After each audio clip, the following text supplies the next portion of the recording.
Hey, how you doing, man? I'm fine. How are you? I'm okay. I'm okay. I'm okay.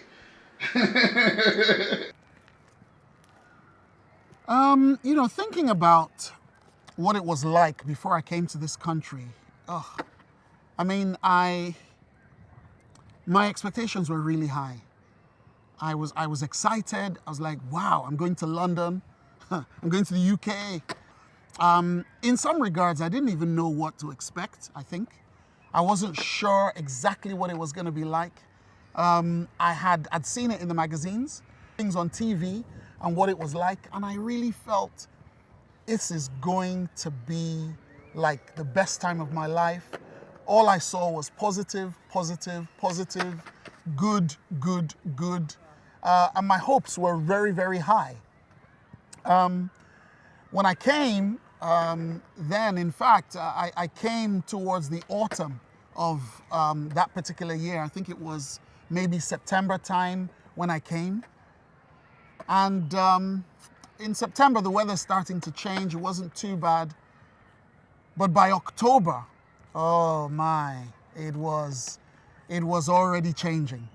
Things were already going on in terms of the weather. The days were getting shorter. The nights were getting longer. The cold. Yeah, I can see. I heard it's extremely cold now. Ah, my goodness me! That woke up this morning. There was frost. The car was completely covered. You have to you have to defrost the car before you before you can You drive. know, I see that a lot of people's posts when they are defrosting the car. I have a Ah, friend who lives in Canada. He literally, I saw him shoveling the ice off the car. exactly, exactly. The winter was beginning to set in, and of course, it was raining. Where I come from, Nigeria, it would rain, half an hour. 30 minutes maximum, you'd get the rain, and it was heavy rain. It came down in one go, and it would stop. 30 minutes rain did the job. In this country, 30 days rain. It rained for 30 days and 30 nights. And I think that was it took a lot of getting used to. I didn't understand why the rain just wouldn't stop.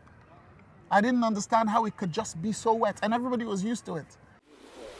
Night's dark.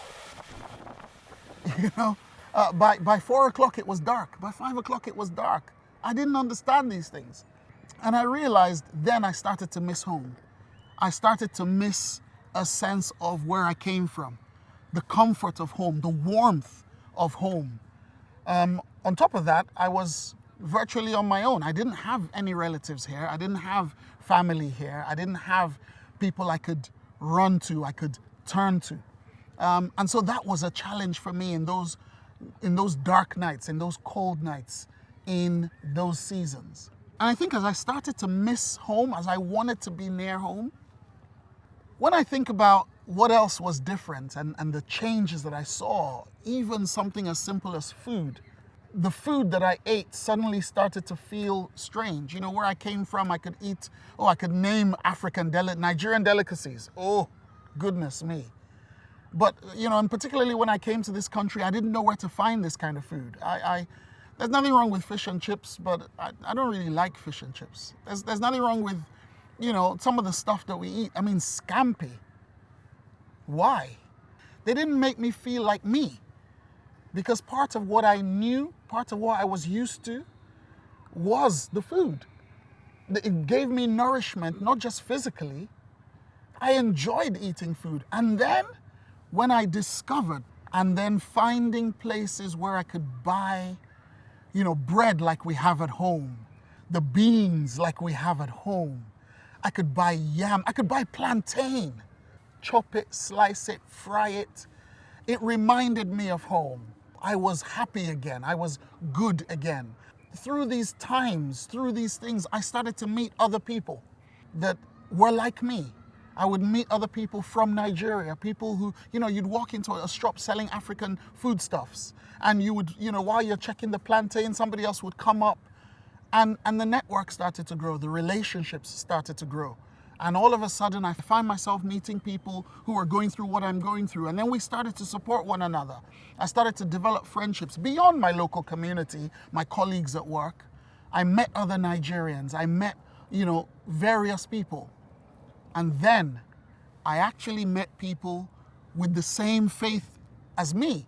I met people who also went to church. And it was there that I really started to thrive. I really started to feel like, yes, this is home again. Or this is home, I suppose, my new home, a home away from home. They say home is where the heart is. And as I could express my heart with my friends, I could express my heart in my faith, in my beliefs. And it was really, really good. I found my strength. I found my identity in my worship.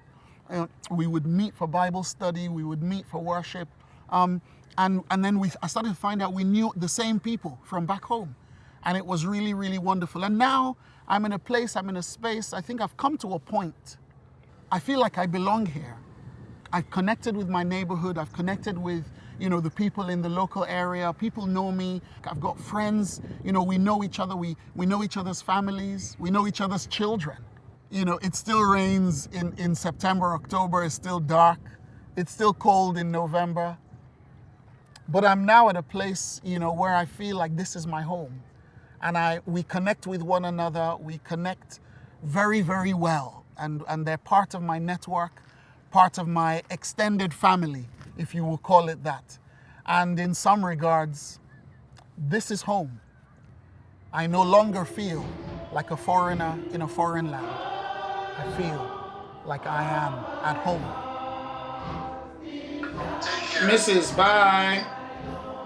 Bye, kisses. Bye-bye. Bye.